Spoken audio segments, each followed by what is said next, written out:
Bom, moçada, hoje vamos falar de estruturas de repetição. E aí, volto a perguntá-los, o que seria uma estrutura de repetição? E o nome já diz tudo, né?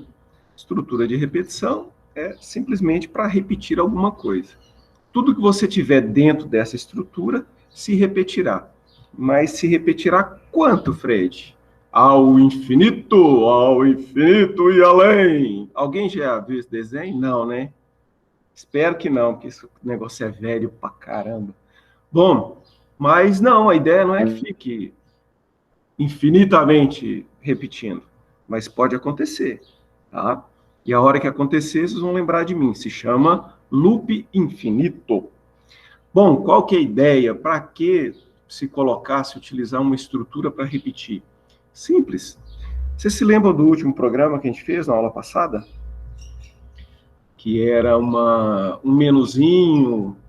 A primeira opção era para a gente descobrir se era um triângulo e a segunda eram os cálculos salariais. Então, normalmente quando você faz um programa e alguém vai utilizar ou uma empresa vai utilizar, ele não vai rodar uma vez só. Você vai colocar ali para rodar e vai fazer, né, utilizar ele até você decidir fechar. E é a estrutura de repetição que nos garante isso, que esse programa fique rodando até que o usuário resolva fechar. Bom, para a gente utilizar, manter os nossos programas rodando até que o usuário resolva fechá-los, a gente tem algumas estruturas de repetição. A primeira delas é o while, ou do inglês, né, enquanto. Tá? Então, como é que funciona, para que serve o enquanto? Então, tem aqui algumas características do enquanto.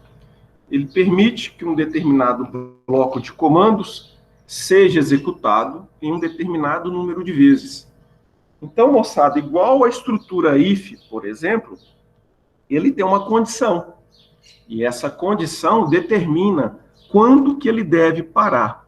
Enquanto essa condição não for atendida ou não for verdadeira, o resultado dela, aquele bloco de comandos continuará sendo repetido. Ok? Uma característica que difere a estrutura while das outras duas que a gente vai ver hoje, que é for e do while, é que ele faz o teste da condição bem no início, antes de começar a executar. Então ele verifica se a condição for verdadeira, ele executa o bloco. Executou o bloco inteirinho uma vez, ele volta lá em cima na estrutura e verifica novamente. Se continuar, executa. Se continuar, executa, até que deixe de ser verdadeiro e ele para de executar o bloco. Ok? É muito importante. Meu Deus, olha o sinal da escolinha. Ninguém merece uma coisa dessa.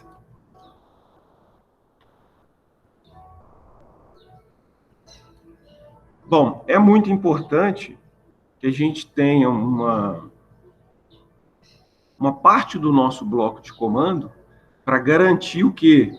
Para garantir que a hora que o usuário ou a hora que a nossa estrutura de repetição termine, né, se repita pela quantidade de vezes necessária, ela possa parar.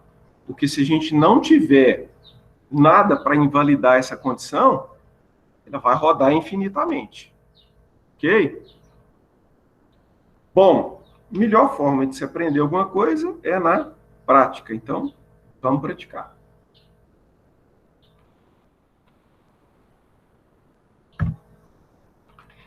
Bom, para a gente praticar, a gente precisa conhecer o quê? A sintaxe. Como é que a gente vai escrever uma estrutura de repetição? A estrutura de repetição while, a gente vai colocar a palavra while, identificando a estrutura, e a gente vai colocar entre parênteses a condição. Tá? A gente pode fazer uma comparação aqui, 2 é maior do que 3, 3 é igual a 2, 1 é menor do que 1, o conteúdo da variável x é igual a Maria, o conteúdo da variável valor é maior do que 5,68, então são várias condições. inclusive uma condição composta, tá? Uma condição do tipo assim, x menor do que 0 e x maior do que 10. Podemos fazer as combinações, né? Umas operações para a condição do enquanto, do while, do mesmo jeito que a gente fazia lá com o if. E a ideia é a mesma. Se o resultado de cada operação, utilizando o e, por exemplo, for verdadeiro, o resultado final é verdadeiro. Se tiver um falso no meio ali, aquele abraço, já era. Tá? Então, a lógica é a mesma. A diferença é o que a estrutura faz. Quando se tinha um if, um switch case, ele fazia uma verificação, né, e definia qual bloco de comando seria executado. No caso da estrutura de repetição, ele faz a verificação e define quantas vezes será executado, e não qual dos blocos será executado.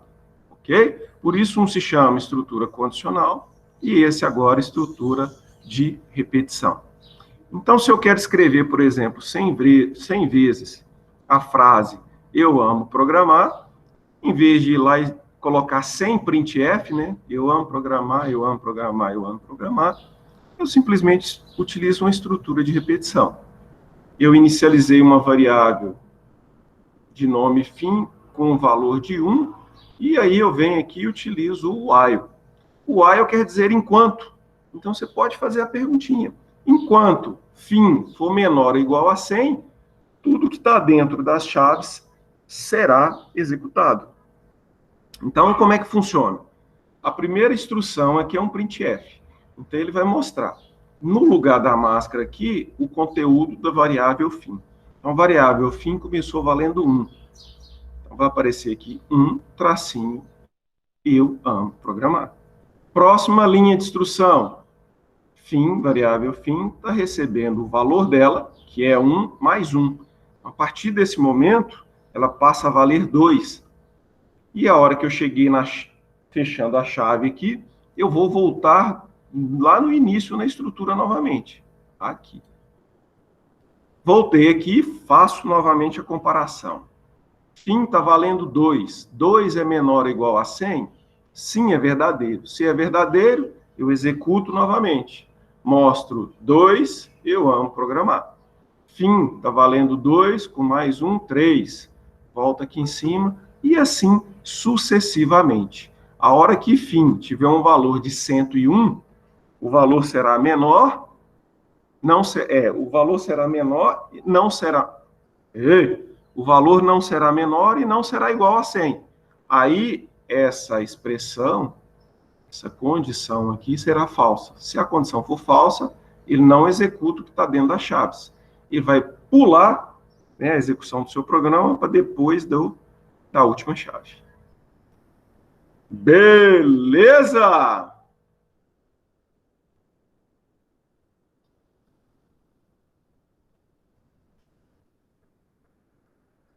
Joia, maravilha, show de bola.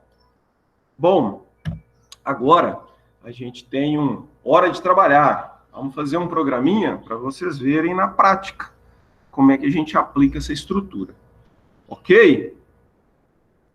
Então, vamos à prática.